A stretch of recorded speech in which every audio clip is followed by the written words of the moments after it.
What's up, guys? This is the Metal Gamer Podcast. We are back. I have my co-host Jason here once again, Hey, what's up? and today we actually have a guest here. One of my buddies and fellow guitar player, fellow music geek, Justin Goldblatt. What's going on? Now, unfortunately, I didn't want the return of the podcast to be like this, to where we have to pay tribute to someone that passed away. Like, no one wants to start a podcast up again like that. No, that's a terrible way to start off the podcast. So, in case you all haven't heard the news, I'm sure that you all did because it's being plastered everywhere. There's billboards being put up with tributes. I mean, Eddie's and Alex's childhood home is being flooded with like flowers and tributes and all that. His hall, like the whole rock world is mourning because Eddie Van Halen, the legendary guitar player of Van Halen, obviously, passed away from cancer. It's really sad. Yeah, It's so awful, dude. it it definitely hit me like a fucking truck. That's for damn sure. When I saw that, I was devastated. I was so fucking upset. Like when was the last time we had a major death like this in the rock world had to be Hendrix. Yeah, Probably so. yeah, I think so. I mean, no disrespect to CV Ray Vaughan, Randy Rhoads, especially Dimebag Darrell, Oh yeah, but this one, I mean, he was pretty much like the modern day Les Paul. That's what I mean. He was a inventor. yeah, absolutely. So, I guess the first thing we should start with,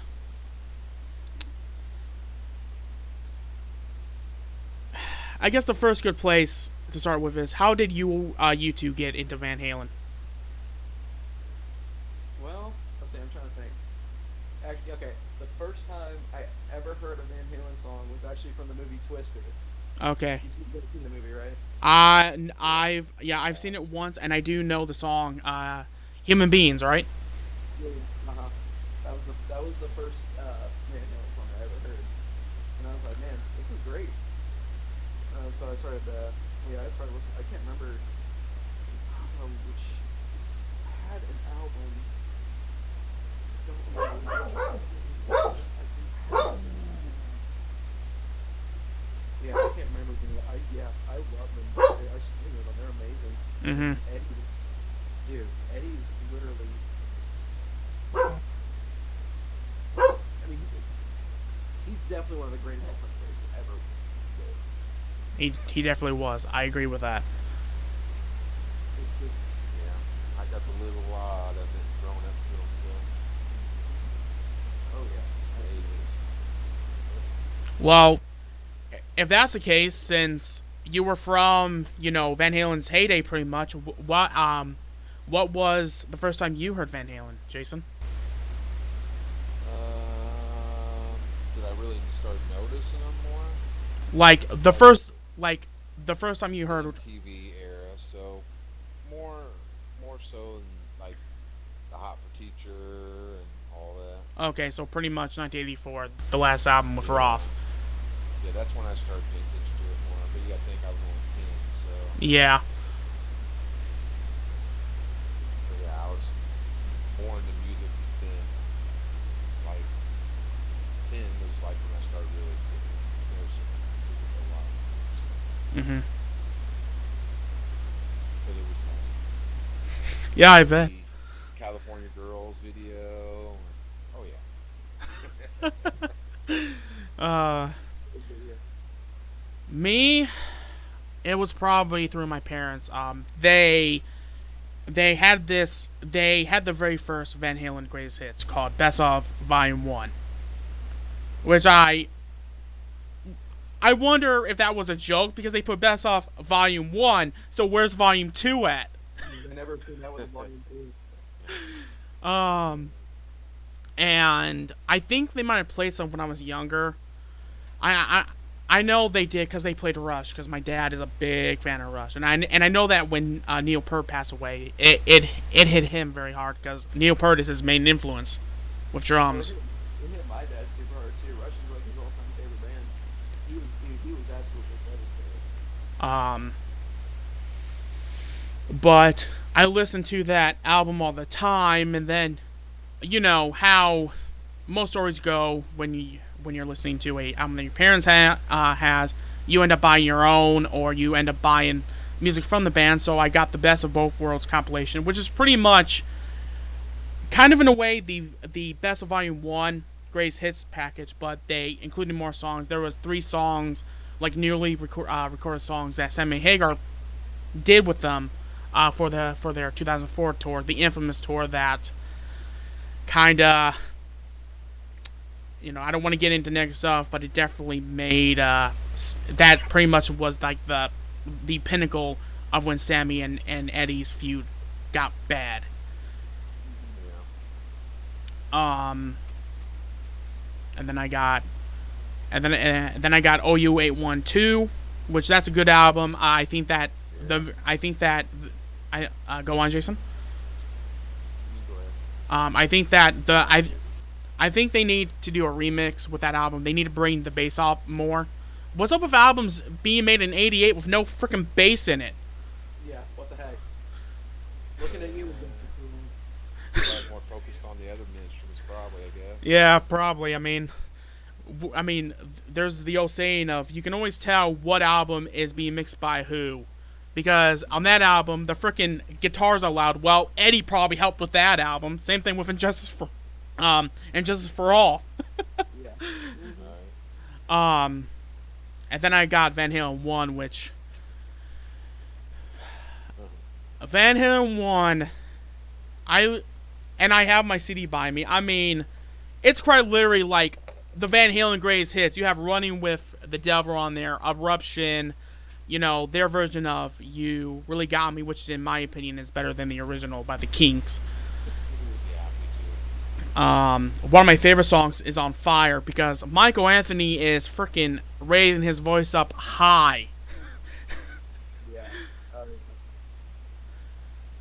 But yeah, that's pretty much how I got started with Van Halen, and they became my second favorite band after Guns. If things were different, if I didn't get really heavy into Guns N' Roses, I think they probably would be my favorite band. Yeah. I've tried to play Eruption so many times. I'm so bad at it. I can't do it. I can't do it at all. Wait, how fast is it? I'm trying to learn it right now. My problem is I don't have no fingers, like I have no pinky strength, so I'm trying to build it up. Yeah. Pinky strength is really hard to build up. Mm-hmm. The reason why I switched over to bass. It's not as much. Yeah. Yeah. It's not as easy as you think. How much you playing Primus? Yeah. Right. Or be if you're playing Billy Sheehan bass stuff, then you're pretty much doing like tapping and all that on the bass. Yeah. Oh my god. There's no way I'm ever gonna do that. Never. I can do it actually. Jason is a witness to it. I can tap on bass. Really? Yeah. That's great. Oh my god. Which, speaking of which, tapping was actually the first technique I've ever learned on guitar. It was I learned the Sweet Child of Mine solo. I mean not solo. Opening part, and I learned how to tap. So if that doesn't say who are my 2 most important influences, I don't know what does. Right. Yeah, I learned how to tap pretty early on too. It wasn't the first thing I learned, but it was pretty early on. I mean, Once I started learning how to do like hammer-ons and pull-ups, I was like, ooh, tapping's actually kind of. It's not. I mean, it's hard, but like I was able to like do it mm-hmm. good enough. Yeah. I'm still not great at tapping. I definitely gotten better over the years, but I can kind of play the tapping part of Eruption. I just can't do that part to where after he starts going back down the neck to like the 4 and 7 fret, I can't get that down. Yeah, yeah, that's hard as fuck. That shit's hard. I can get the I can get the ascending part down. I can't get the descending part down. Yeah. Mhm. Honestly, the tremolo picking part's pretty tough too. Oh, I agree. That whole song, like, if you want to think, like, if somebody wanted to know who Eddie of, how good Eddie Van Halen is on guitar, I would probably just hand them Eruption. Yeah, exactly. When she did this to my girlfriend the other night, she really, I mean, she knew who Van Halen was, but she didn't really like know like how good he was. I literally just showed her Eruption, and her reaction was like, Jesus fucking Christ! I'm like, yeah, dude. He's Fucking Hot for absolutely Teacher. ridiculous. Oh, the freaking Hot for Teacher tapping part is hard. Yeah. Even the solo he did for Beat It was insane. You know what's funny about that? He actually did that for free. Yeah. Really? Mm-hmm. Yep. That's why he had no mention on the album.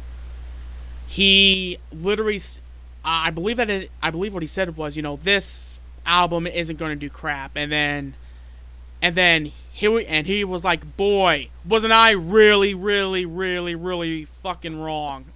Yeah, dude. Oh He my had no God. rights to, basically. He kind of fucked himself over on that one. I mean, you might as well jump, right? Yeah. Nice. God. So, I mean, obviously, all three of us can say that we're pretty much influenced by Eddie Van Halen. I think.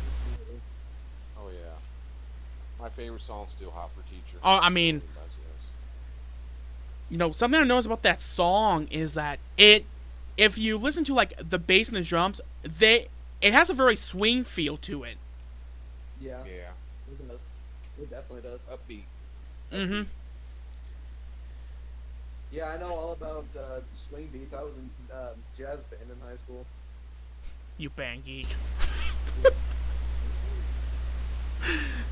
uh.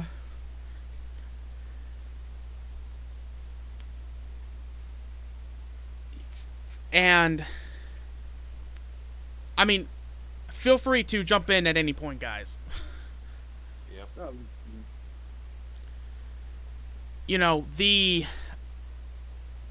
When I first started to get interested in playing guitar, the first guitar I wanted was that $20,000 Frankenstrat replica that Fender put out, and my parents looked at me like I was crazy. yeah. I'm still looking at you like you're crazy. I am crazy. With a new car. I mean, if we're going by Van Halen logic, I'm pretty much 5150 because that's a law code for someone that's mentally insane. Is it really? Yep. That's That's because when his studio called 5150, Yep. right? So that's what they considered it. Yep. They had an album called 5150, and then he had his Kramer with the 5150 space tape below the bridge, which is one of my favorite Eddie Van Halen guitars. Did you know that Dimebag Darrell was actually buried with one of Eddie's guitars that he donated to them?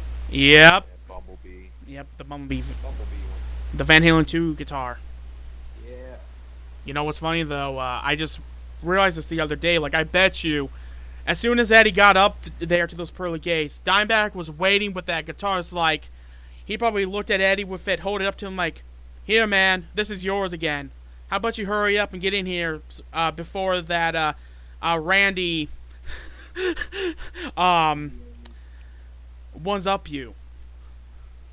Can you imagine seeing a guitar battle between Randy Rhoads and Eddie Van Halen? Well, actually, I can think of something more crazy. A guitar battle between C.V. Ray Vaughan, Randy, Eddie, Dime, and Hendrix. Okay, wait, no. I got one that'll top it. Eddie and Steve Vai.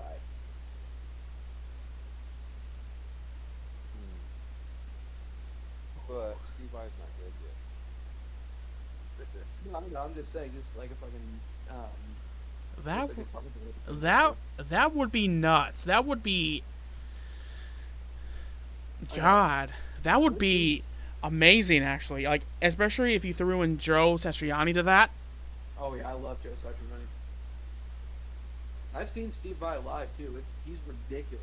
Oh yeah, I know you have. You've seen Yingwei. You've seen Zach Wilde like twice.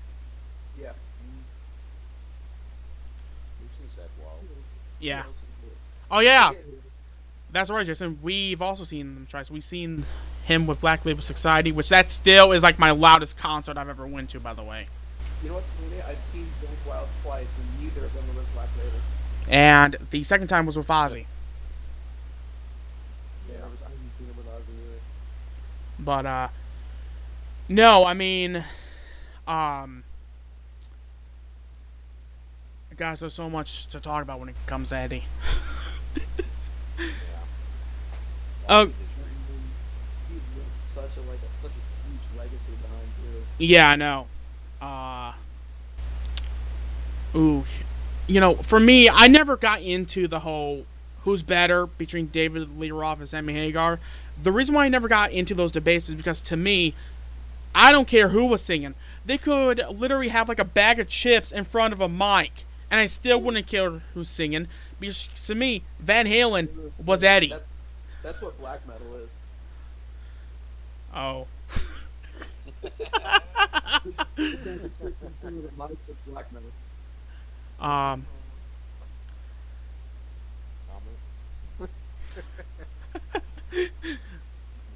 But I mean, like, there's even stuff on the Van Halen 3 record I actually like.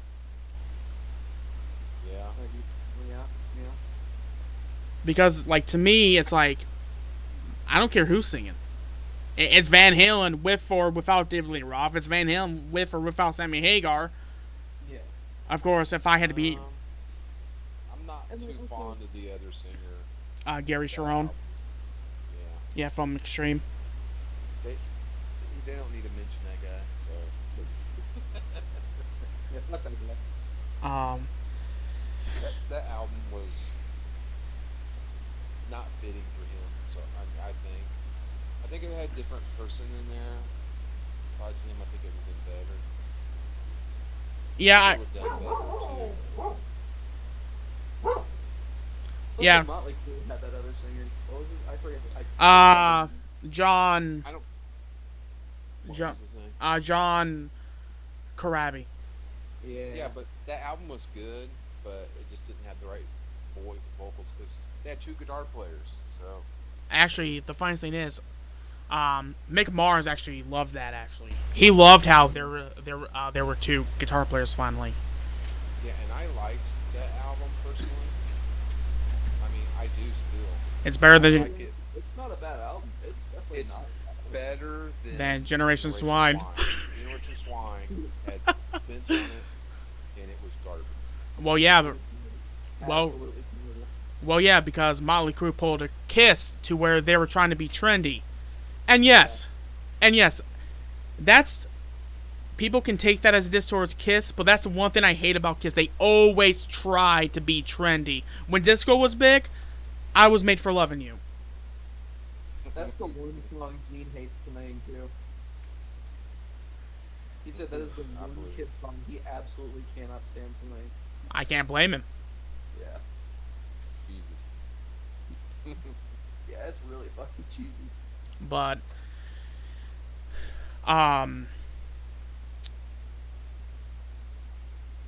you know what's crazy about Eddie is that he wasn't taught at all.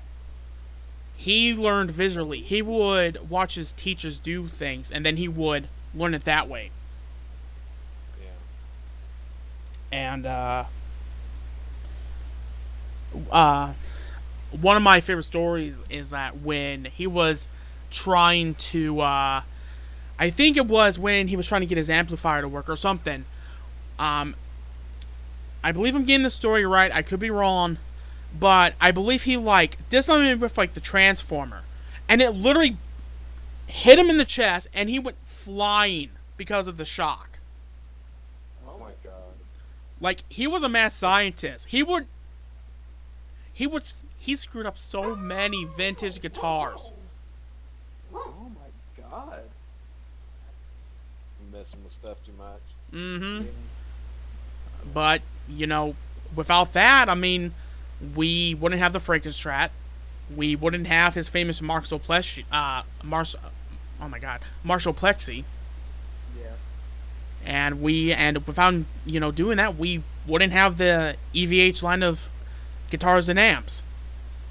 So, Thing is now with him passing away, good luck trying to find anything. Oh yeah. Eddie Van Halen's name on it. Except Yeah. maybe the Wolfgang guitars you might find, but anything that's the replicas or anything, good luck. Anything's Yeah. gonna go up. yeah, well, that's because of a-holes who wants to make a quick buck off of someone's death, which is disgusting. Yeah, inflation is already started. Speaking of which, they did review. Van Halen's manager did reveal that they were going to go on tour with Michael Anthony. Do I, Van Halen's manager did actually confirm that that Michael Anthony was going to be returning to the band. They were going to do a tour last year, and they couldn't because that was when Eddie got very sick. Yeah. And Well, I knew they were in talks, but they were being hush hush because they didn't want people freaking out and blowing it up. that's the one thing that I regret as a Van Halen fan is that I never got to see him live. I had 2 chances to see them live. Never went. I only got to see the shitty album one, so I mean, to be fair, in my opinion, you kind of quite literally had the best of both worlds because when Kathy saw them, they weren't playing a lot of the David Lee Roth era stuff. With Gary Cherone, which this is something that I like about him being in the band. Well, liked about when he was in the band. They would play both eras, the David Lee Roth and the Sammy era. yeah. Because Sammy did not want to sing any of David Lee Roth's stuff unless it was the hits. Yeah. Yeah. Can we really see Sammy Hagar singing "Jump"? Yeah, Really? because he actually did it. He actually did sing Jump. But during the 2004 summer tour, the last time Sammy Hagar and Michael Anthony ever played with Eddie and Alex, they actually played some other Roth stuff. Like they played Unchained, which is one of my favorite Van Halen songs. They played Somebody Get Me a Doctor, another favorite of mine. Yeah. So it was only like the early Sammy Hagar, Sammy Hagar era of Van Halen to where he didn't want to play any other Roth stuff, and I never understood that. Was it an ego thing? Was it that he was a little too afraid to step in those shoes? Like I never understood that, and I don't think no one really asked him that either. Yeah, I don't ever remember seeing an interview about that. Really, to be honest. If I could get Sammy on the show sometime, I want to ask him that question. Do you Yeah. think maybe it's because he didn't write it, so he's kind of scared to touch it, put his voice on it? Maybe. Maybe. Because he wrote all the other Van Halen stuff pretty much, right? Yeah. Eddie and Sammy had a good working relationship.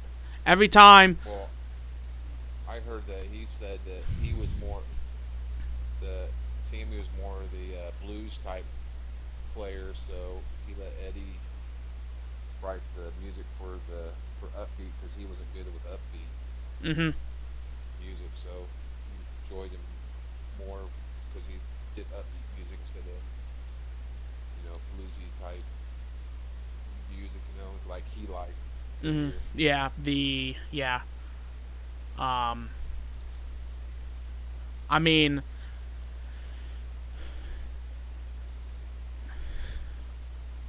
I'm just trying to remember stuff. It's like before this, like I had a lot of stuff I wanted to say, but coming on here, it's like, oh, I forgot. It's like I suddenly forgot stuff. But Did you hear the interview with Sharon Stone or Sharon Osbourne? mm, Um, no. The one just recently, she's on The View. I believe she's on The View. But where she was talking about him and Ozzy, they were touring together with the Sabbath days. That's when Van Halen first had their big tours with Sabbath, and then Mm-hmm. they went to Ozzy's hometown and went to the local pub that he used to hang out at. Mm-hmm. It's like Ozzy's hometown's like middle of nowhere, Yeah. like country. But Birmingham. yeah, so she's like, all was it in there was a bunch of farmers, locals, and here you got these crazy, people from Pasadena sitting in the bar, acting all crazy. So I guess David Lee Roth come in there a little bit later and said that he was in there doing, his little kicks and flipping his hair. oh my god. Said being David Lee Roth the way he was, and then I guess Ozzy had some scissors, and every time David Lee Roth was flipping his hair around, he was snipping hair off of his hair. And then I guess Eddie's like, all right, that's enough. Don't stop clipping his hair off now. He's had enough. I thought it was funny.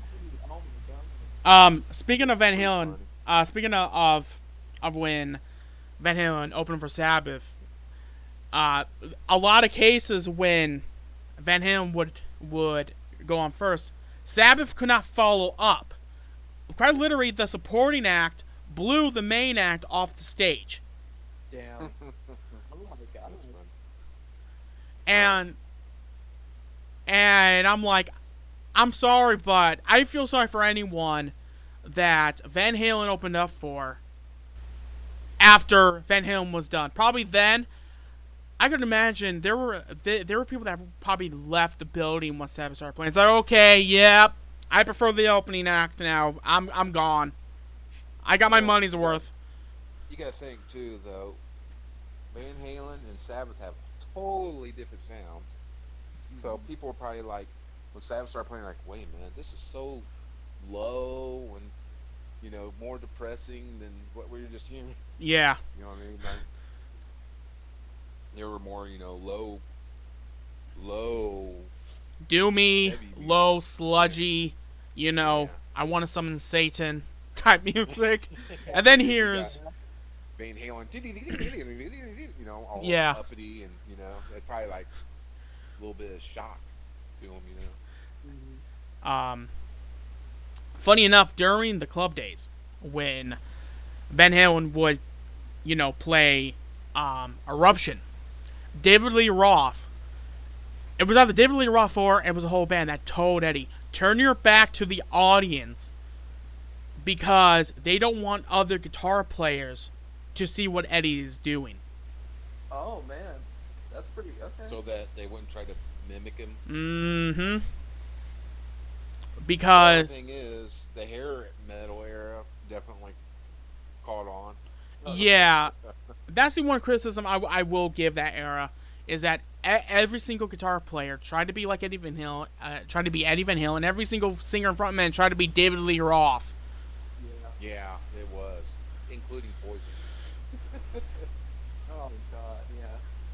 The only band of again, no disrespect to anyone given, but the only bands I respect from that era is Motley Crue because they were different. They came more from like a punkier background.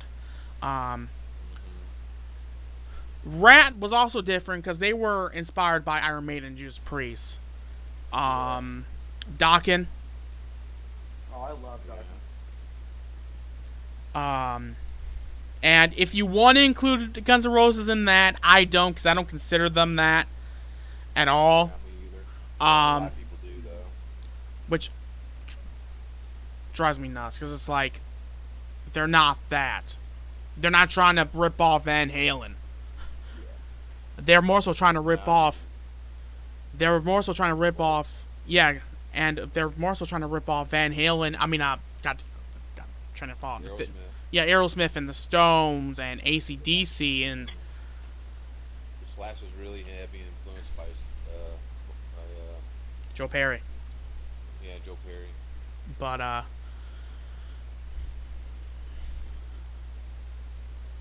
yeah, I mean, they did not want anyone to copy because Eddie's tapping technique is what, in a way, made people go and buy the album because it was so different. No one was playing like that back then. I mean, people experimented with tapping before, but Eddie popularized it. They brought it to the public.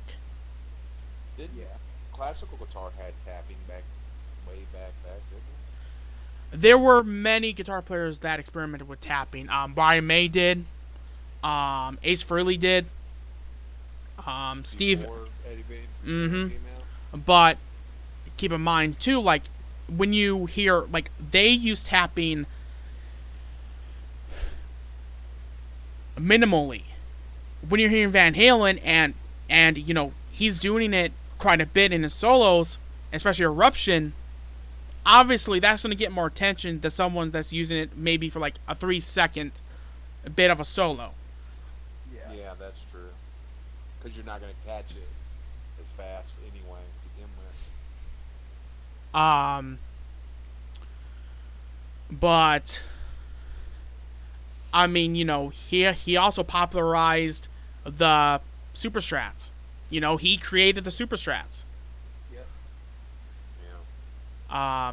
He helped with the creation of the Floyd Rose. Yeah. Yeah, he did. So Which, in my opinion, is not my favorite or cup of tea, but and Yeah. They're not my favorite either. as for me, I want to give him a chance because I want to play Van Halen stuff. the only problem with them for me personally, because I've experienced them, because I've known people's had them and I've messed with them, is the tuning is very difficult, and I've heard the intonation is really hard on them, and changing strings Mm-hmm. when you break them, because you get them out of whack real easy. Yeah. That's why I did like a bunch of research when I was thinking about getting that Dimebag guitar Oh yeah. because Razorback. yeah, but like you know I've always wanted one of Eddie's guitars, and I've always known too like the one thing I never liked about the 5150 that they have out that you can go buy is that the headstock is not right because it's supposed to be more banana shape. It's not supposed to be more like a hockey. It's not supposed to be a hockey stick. It's supposed to be more like a banana shape. Right. Well, didn't you know his Frankenstein Strat, the original neck is not the original one? No. He broke one of them one night on the original one that he had on. Yeah. The one he has on now that's in the museum is actually from the Circles guitar. It's the guitar that you see in the Unchained live video. With the chain underneath it You know what? Let me actually. You know what? Let there. me. Is it the one that kind of looks like It's blue. Explorer? No. That's the shark. Let me bring it up real quick. Oh yeah, that is a shark. You can find those still right now too.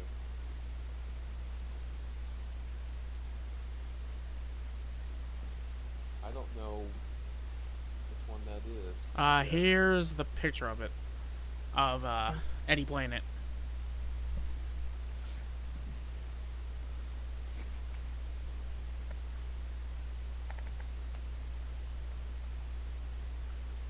Oh, so that neck is on that, on the original one. Yeah, it's on the freaking Strat now. Because I know that he said I think he tripped or something, and broke the other one, right? I believe so. Where he broke the headstock off or something. Yeah, I believe so. I think that's what it was. But funny enough, he has always replaced necks on that freaking Strat. Like when he first went with Kramer, he had more like a bird beak Yeah. neck on there, which you can see that neck in the Us video, the Us Festival Mhm. Yeah. performance.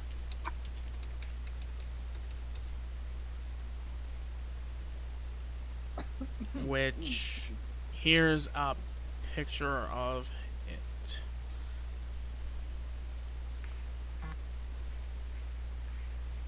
Whose phone's going burp? Yours just. Yeah, it's probably Justin's. Yeah, that's me. I'm sorry. It's fine.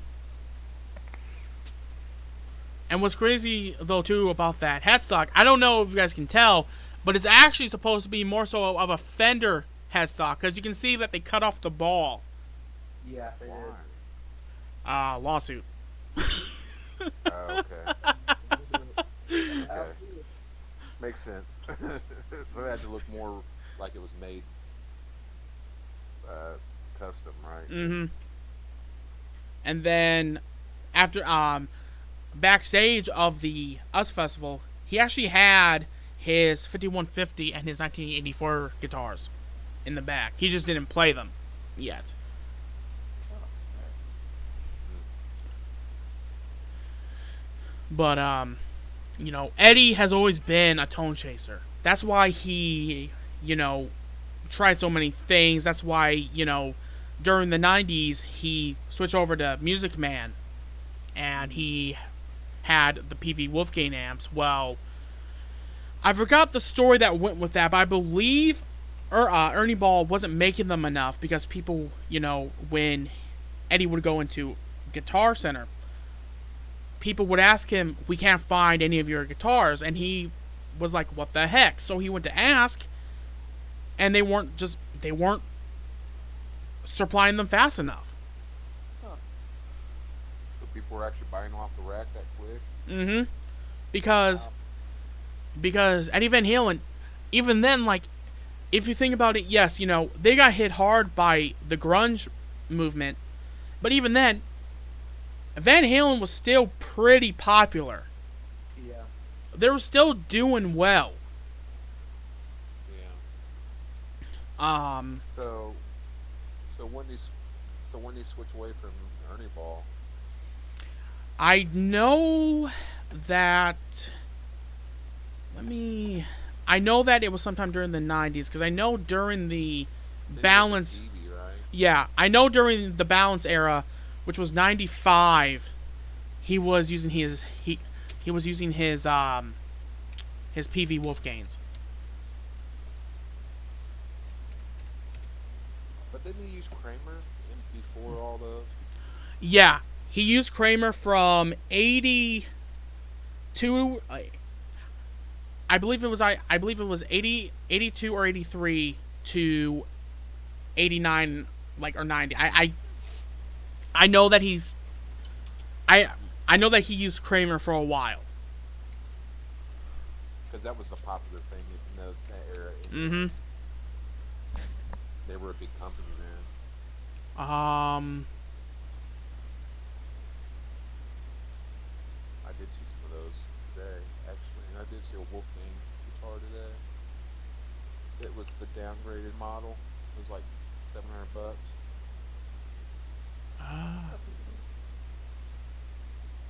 It's just I can't find one of those guitars. I don't know. If I could find one with a tailpiece, I'd be in. okay, from what I'm seeing here, during the balance era, he was still using his Music Mans. Hmm. So I need to see when he started using. You know what? This may not be the most trusted source, but it would give me at least a estimate. Gonna go to good old Wikipedia. Oh god. Like I said, it may not be the best source, but it'll give me an idea. Hey, Wikipedia got me through high school.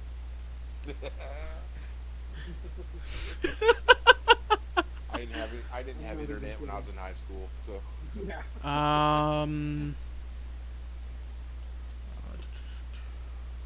I barely had internet for when I started playing guitar. I didn't start playing until 20. And now I'm I think 46, so I was about 9 when I started playing. Yeah, that's when I first started taking lessons. Okay. 1981, Eddie made his first guitar endorsement by launching the 5150 Beretta model with Kramer. This partnership lasted a decade when, in 1991, Eddie moved away from Kramer and joined forces with Ernie Boss's Music Man, where they jointly developed the Music Man EVH model guitar, a partnership that lasted until 1995. In 1996, Eddie joined forces with PV, where they developed the PV EVH Wolfgang. This lasted till 2004, when Eddie teamed up with Fender. And initially releasing the Edward endorsed Art Series guitars under Fender's Charvel brand, and later developing the EVH brand. huh. So, to me, my favorite guitars that he used was his Kramer's. I Yeah, I The agree. Berettas yeah, with the 5150 on the bottom. But my with the favorite, single coil or the yeah, single humbuck mm-hmm. pickup. But my favorite version of the Frankenstrat is actually when it was black and white. When it was white with just black stripes. That's my favorite version of the Frankenstrat. Yeah. Before it was red. Yeah, before like it literally looked like he before he made all those alterations to it to where it looked in a way road worn. Like Yeah. I don't even know if that's the right word to use for it, but It looked. Yeah, I guess that'd be the best way to put it. Yeah. When he was on the road with it. mhm. But So before the reflectors. yeah, yeah, pretty much. Music Man. Mm, I didn't like any of the Music Man. I like the Wolfgang's better I style. I prefer the newer ones over that. The Music Yeah. Man. I wasn't big on the Music Man one style. I never I never really tried any of the Music Man guitars because I never really because when we go to guitar stores and you've noticed this I'm gravitated towards the Gibsons and the EVHs. Yeah. Yeah, I'm gravitated to Les Paul in general. So single cut, I'm your man. Single cut, period. The LTD single cuts. I just like the single cut guitar. In my opinion, as long as it feels good and it sounds good, I don't care about the damn shape. Honestly, I'd be even thinking about wanting to buy a knockoff, like a Japanese knockoff from the late '70s, early '80s. Yeah. I mean, hey, I mean, The Kracos, mhm. Yeah. they're I would like to have one, but they're hard to find a decent one. They are. Yeah, they really are. And also, you guys, I want to apologize with my dogs barking. They bark a lot.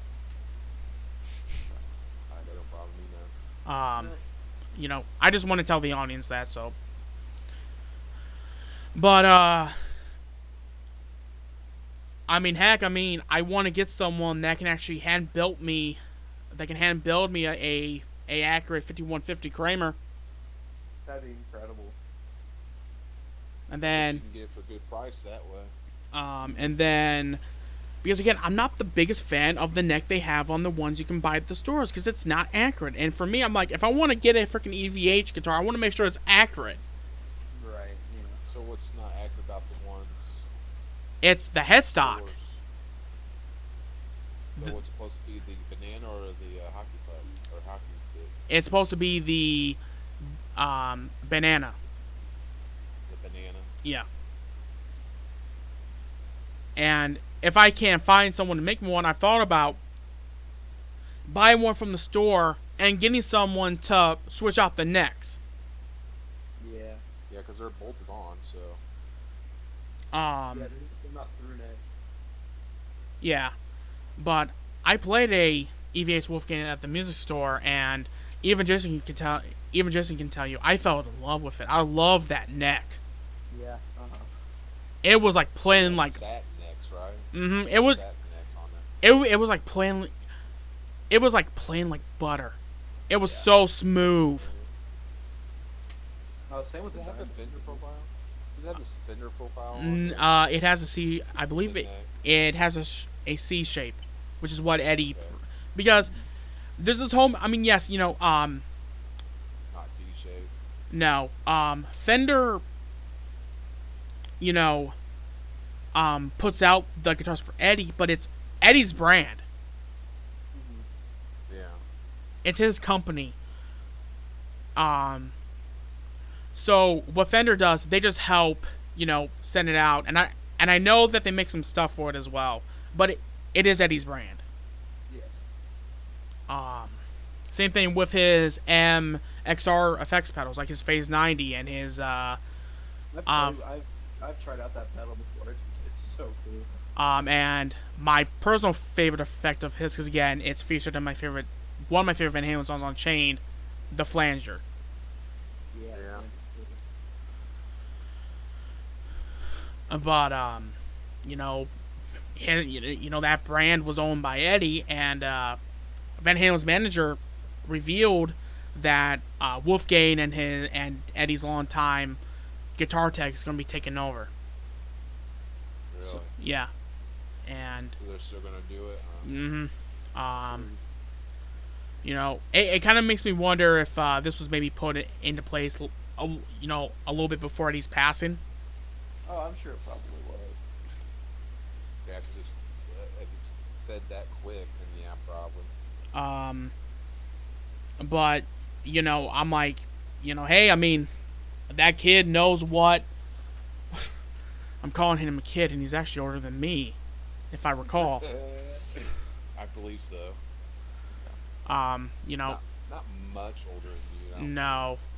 No, I am confident that he's going to do a good job because he knows what his dad liked in his guitars. Yeah. He's 29. Holy crap. That's just not much older than you. Yeah.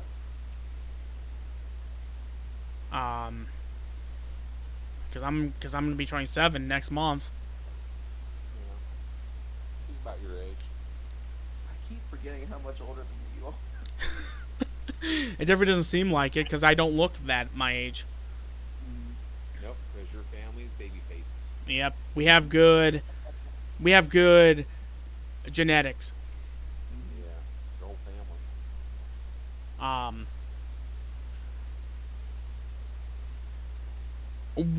What is your guys's? And I know that, and I probably know Jason's already because he mentioned, Hot for Teacher being his favorite Van Halen song. But what's your favorite Van Halen riff?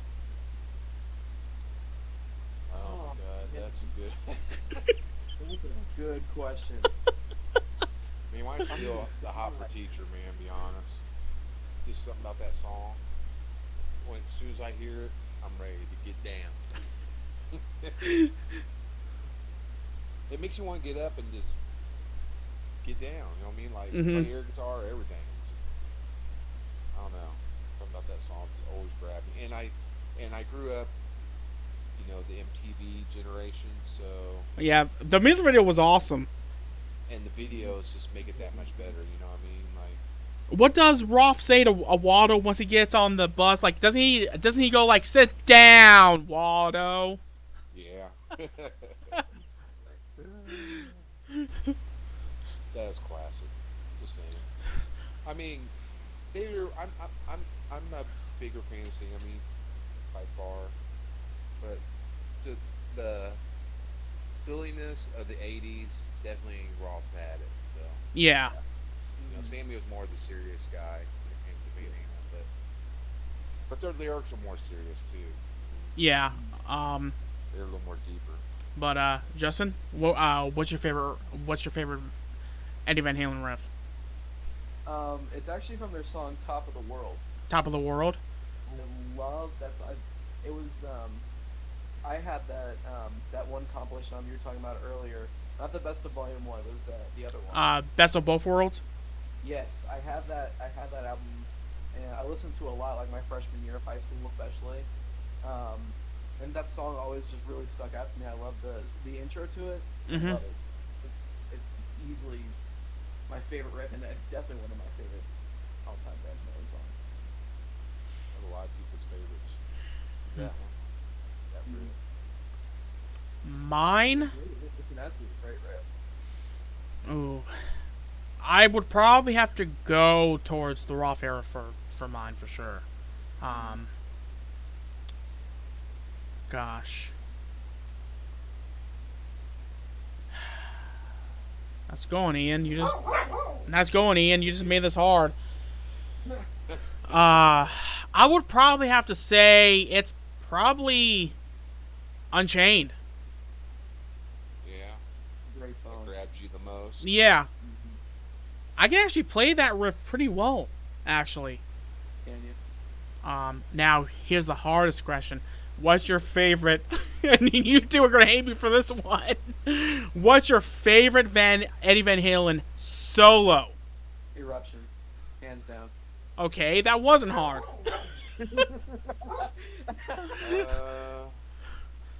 Solo. I have to agree with Justin on that one. That's the first thing you think of solo wise. Okay, Mm-hmm. okay, I'm gonna cheat here Great. because technically it's a mix up of all his solos, but I actually like his solo from from the live album that they did with Sammy, the 316, Oh yeah. because that features everything. It has Eruption, it has 316, it has Cathedral, it has the intro to Mean Street. Like, it had everything. Yeah,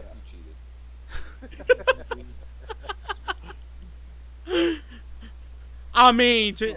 I mean to be fair, there wasn't no rules be placed. I said favorite Van Halen solo, and that counts as a solo. But if we're Show go, you. um, I don't know. I watched a thing today with. Have you seen the Les Paul special? Yeah. I have. That solo was pretty sweet too. Great. Hey, on, you guys. I'm gonna pause the recording. I gotta go feed my dogs real quick. All right, now where were we? What were we talking about? I don't remember. I don't remember either. Oh, All right. We were talking about favorite solos last. Okay. Yeah, since you guys feel like it's a little bit cheating that I choose a live version of a solo, fine. I probably have to go with Eruption too. yeah. See? See? I'm gonna kick your ass, man. That's what I got. There's one way you can't kick my ass, and that's with guitar playing. So, Well, I mean, I am a bass player. yep.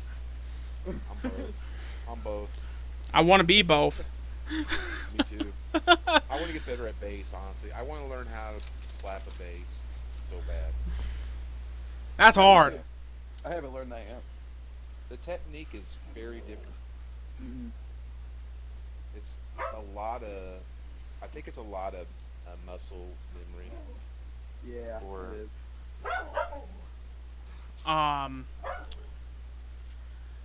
Yeah, I mean, Eruption, even to this day, is still like his best like instrumental he's done. Oh yeah. Absolutely. Probably his second best instrumental he's done is probably Spanish Fly. Mm-hmm. Spanish Fly, awesome. Because that was, I could be wrong. There might be something. No way, I am wrong because on the first album on Dance the Night Away, that had tapped harmonics. Now that is a lot harder to do than the normal tapping. Yeah, that's Yeah. super hard to do.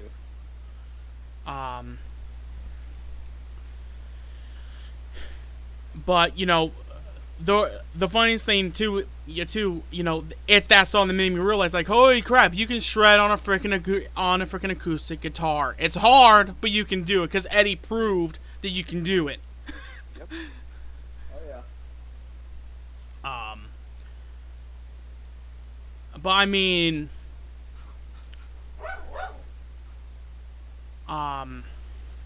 gosh, my mind's a jumbled mess.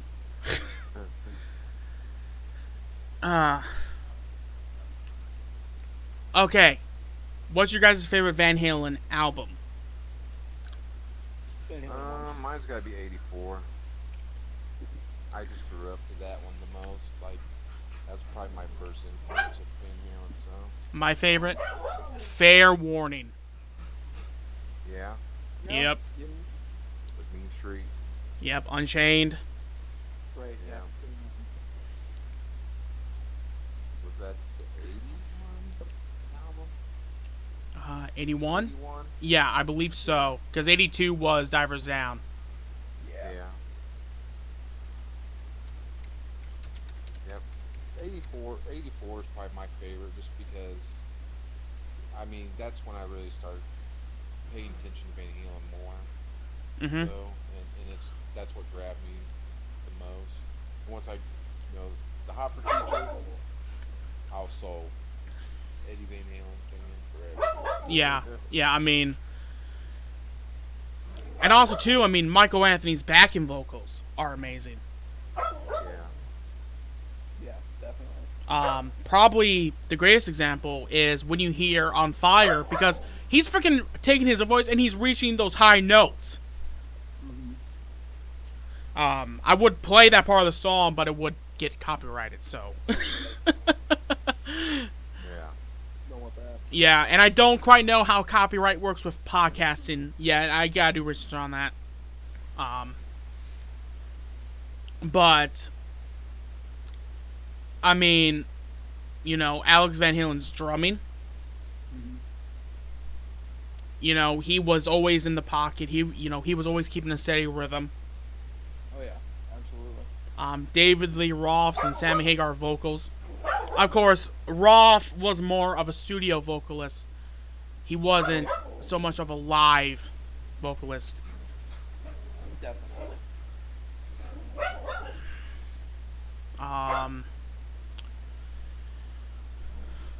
Hang on, you guys. Let me be right back again. And, I mean, when you watch a lot of the early Roth stuff, Roth was always not so good. Yeah. Yeah. I did see a clip from like '79, and he was actually a good vocalist. But the one problem with Roth is he tried to put more of a show on than sing. And I think I have a theory, could be wrong once again. I think it's because he let fame get to his head. That's what I think. I mean, yeah, that could have been a part. That could definitely. Yeah. Sorry. That definitely could have been a part of it. He was a little bit of a showboat too. Mm-hmm. A little too much, Yeah. I think. He just got a little too cheesy and always wanted to show his ass to everybody. Yeah, what the hell was that? I have no idea. He always wanted to be backshotted. Yeah.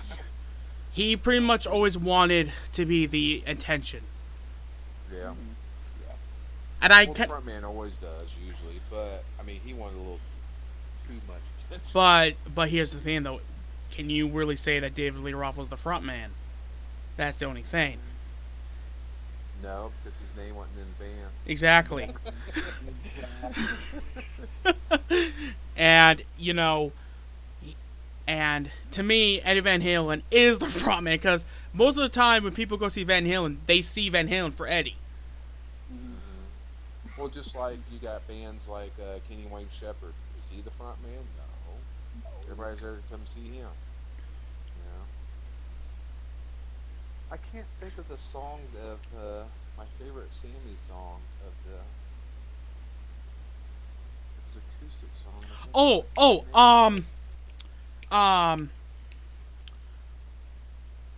think. Give me what you started. I know. Finish what you started. It was from OU82. OU812. thought so. Yeah. You probably already know what one I like the most. Yeah. It's the guitar work that I like. Mm-hmm. Down, down, down, down, down, down, down, down, down, down, down, down, down. Yeah. Come on, baby. Yeah, that's my favorite one. That's my favorite Sammy song. One of my favorite songs is on 5150, and it's let me make sure I have the name right here. Good enough because it opens up with "Hello, baby." Oh, yeah. That's like I think that's like the first song on the album. I think Yeah, it is. that's a great song. I like it from on. And actually, here's fun. And actually, did you all know Mick Jones from Foreigner actually produced the album of 5150? Really? I actually Mm-hmm. did not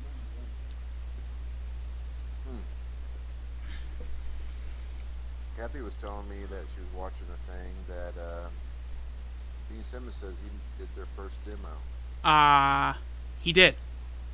know. Oh wow. but I don't know which demo that was. He was also, and actually, they actually were on the demos. Actually, before Kiss recorded it, Eddie and Alex are actually on a demo for Christine 16. And if this is true, because Gene Simmons has been known to lie, because supposedly, Eddie came to him wanting to join Kiss because he couldn't deal with David Lee Roth anymore. So Gene just told him, no, continue with your own band. You know, we don't want no one, you know, you're too big for Kiss. And Eddie pretty much denied it, but how the story goes is that they wanted Ace to play Eddie's solo on the actual album. So, and, you know, I do know, like, for you, Justin, you know, Kiss was your, and I believe, I could be wrong, but, Jason, wasn't Kiss a gateway band for you, too? It was they were the one that started it all for me.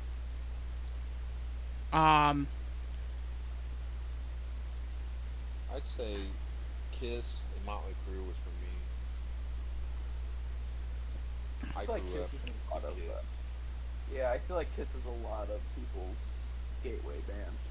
Me, it, They're so far back, you know what I mean, and they're easy to notice. Yeah. They get a lot of attention. Oh yeah. A lot of money too. Yeah. I mean, just like the saying goes, Kiss isn't a band, it's a brand. Yeah, exactly. You know, Justin, if we ever do, like, a Kiss thing, we definitely need to have you on, because I do know, like, you know, like, me, again, you know, I don't want to take this away from the Eddie Van Halen tribute, but, like, me and Jason, we are against Tommy and Eric wearing Ace's and Peter's makeup. We are against it. I have absolutely no problem with it whatsoever. But Tommy's been in the band since what, 2004? He was a roadie for them too for quite a while. Yeah, he was their tour manager. In like 2004 when he joined the band, I believe. I mean, It wasn't too long after they did the MTV Unplugged. Because Eric was already the drummer at that point. well, here's the thing: after the whole MTV Unplugged thing, they had the reunion. Yep. Um, And that's the one I went to. That's when I first saw him. but yeah, we definitely need to come to have you on for like a Kiss thing, because we can definitely get into some heated debates about that little topic for sure. Yeah, I agree. But no, I mean, you know, what's even more crazier too was that you know, what Eddie said once, you know, his house always had music in it because his mother wanted him and Alex to do piano lessons, and plus, you know, his dad was a clarinet player, and he played in big bands. Because because well, not big bands, but the big band. Because they were part of the big band era. Yeah. The 50s. Yeah, and they you know they had the choice to stay in Amsterdam or Holland. I can't remember which one it was, but they decided to move to the U.S. and things were hard for them. Things were hard for them here because they actually got harassed by a bunch of white kids, and the blacks of their neighborhoods actually took up for them because they couldn't speak English. So because of that, they were classified as a minority. And when they came over here, their school that they went to was still what's the word starts with an S? They still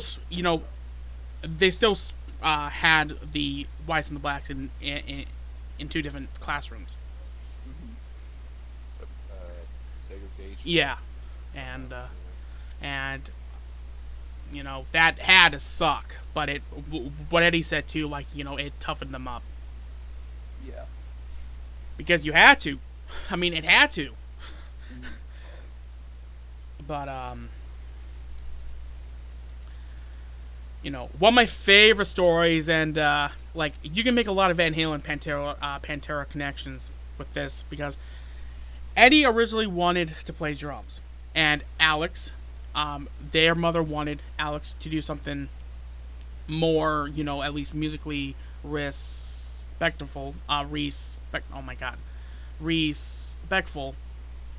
Yeah. And so Alex was going to, he learned guitar. Well, one day Eddie came home from school and Alex was playing his drums. So what he did, he just okay, well, you can have my drums. I'm gonna go play your guitar, and rest is history. And Pantera was the same way, if I recall. Yeah, they flip flop. Mm-hmm. Yeah. It was Diamond Vinny. It was the same exact way. So it's kind of funny how much similar the Abbott brothers are to the Van Halen brothers. It's funny. They're almost like kindred spirits in a way. Yeah. I mean, heck, unfortunately, when Dime passed, it was only the brother, the drummer brother still alive. Look at what's happening with Van Halen. Oh yeah. Yeah, that's kind of spooky. But the only difference is that there's no feud going on the drummer and a former singer. Yeah. That's the only difference. Poor Phil. He could never get that feud squashed between him and Vinny. He tried so hard. Yeah. So are they doing any kind of recognition that the guy from Extreme is in the band? Or I haven't heard anything from him yet. He did mention something on Twitter. He did say these nice words that, he was always close with Eddie, even after he left the band. A lot of people put out some nice, touching tributes. The one that makes me, did you guys see what David Lee Roth put on his Facebook account? No. He put a picture of him and Eddie just probably goofing off. Let me see here. I have it on my, because I shared it. What a long, great trip it's been. And it's a picture of him and Eddie, probably goofing off because I can, Eddie smiling in the pic. Yeah, like he always is. Mm-hmm. I mean, every time, you can't help but to smile when you watch Eddie play because he's always smiling because he always had a grin on his face. Yeah. He was definitely happy. That's for damn sure. Oh It's just it's a shame that after everything Eddie's been through, it had to be cancer to take him out. I know. It's terrible. You know, I feel sorry for, you know, I definitely want to say my condolences to Eddie's son and, you know, his wife, Val, which is his ex-wife, his brother, his current and former bandmates, for sure. Because I can't imagine what they're going through right now. Especially Wolfgang. He lost his own, he lost his freaking dad. Mm-hmm.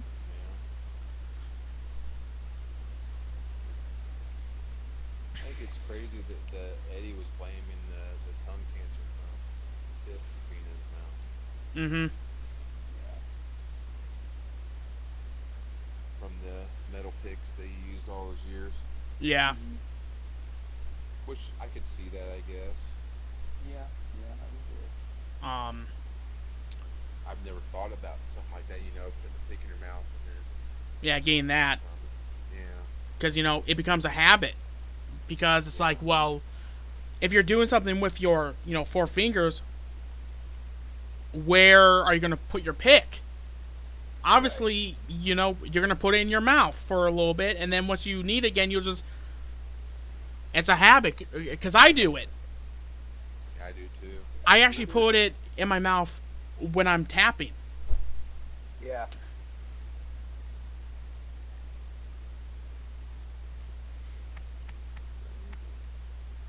Um, is there any more we want to talk about here?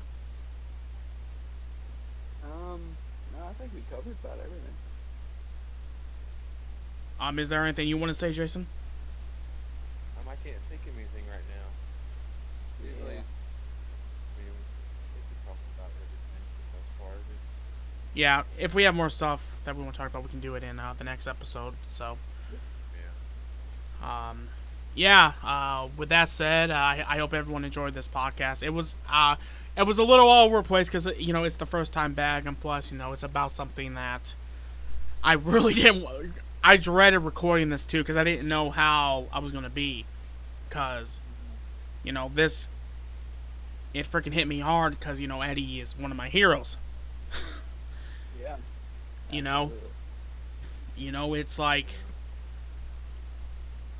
he's my second most important influence. And, but, his legacy will live on, for sure. His, there's always going to be a freaking guitar player that's going to be listening to Eruption. Well, correction. Someone, a kid that listened to Eruption for the first time and, wants to play guitar, That's always going to happen. Oh yeah. And but I do want to say this one thing quick before we wrap things up. I do think it's touching how everyone's paying tribute to him. This is not like a small scale passing for sure. This is like almost like a Prince, Michael Jackson level passing. Yeah. Yeah. Like to us, Eddie Van Halen is pretty much what Michael Jackson is to pop fans. Yeah. Yeah. Yeah. I'll definitely agree with that. But anyways, I want to say,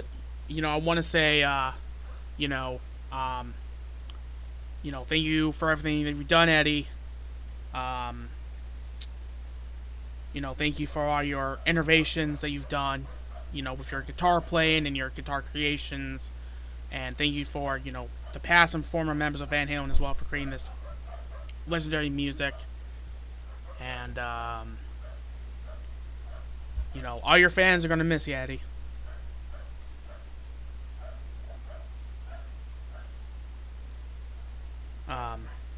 Rest in peace, dude. And this has been the Metal Gamer Podcast with Ian, Jason, and Justin. And we'll be seeing you all later. See Yeah, ya. later. Listen to some Van Halen and kick some ass.